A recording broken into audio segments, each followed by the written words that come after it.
আজ মায়ের হুকুমে রান্নাঘরে হাজির। তবে আজকের রান্না কোনো সাধারণ রান্না নয়, এটা হলো সেই বিখ্যাত দই ভেন্ডি, যেটা খেয়ে আপনিও কাজকর্ম ছেড়ে সেফ হয়ে যাবেন। তাই প্রথমে ভেন্ডিগুলোকে ভালোভাবে স্নান করিয়ে মাথা ও পা কেটে বাদ দিয়ে পেটটাকে দুভাগে ভাগ করে নিলাম। এরকমভাবে সবগুলোকেই কেটে নিচ্ছি।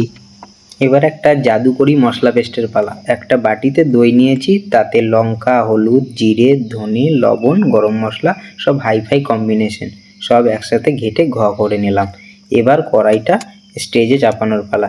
গ্যাসটা ধরিয়ে কড়াইটা স্টেজে চাপিয়ে দিলাম। স্টেজে চাপাতে না চাপাতেই কড়াই রেডি। সর্ষের তেল ঢেলে ভেন্ডিগুলোকে একে একে ছেড়ে দিলাম।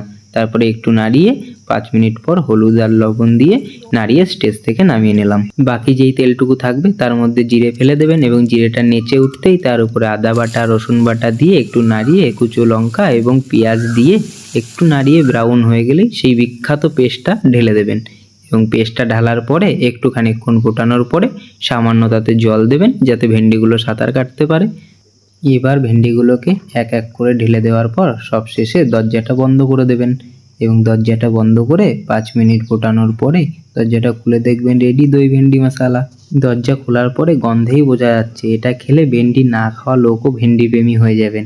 একবার অবশ্যই ট্রাই করে দেখবেন। আর সাথে যদি একটু পরোটা হয়, উফ, পুরো দিনটাই একদম সুন্দর।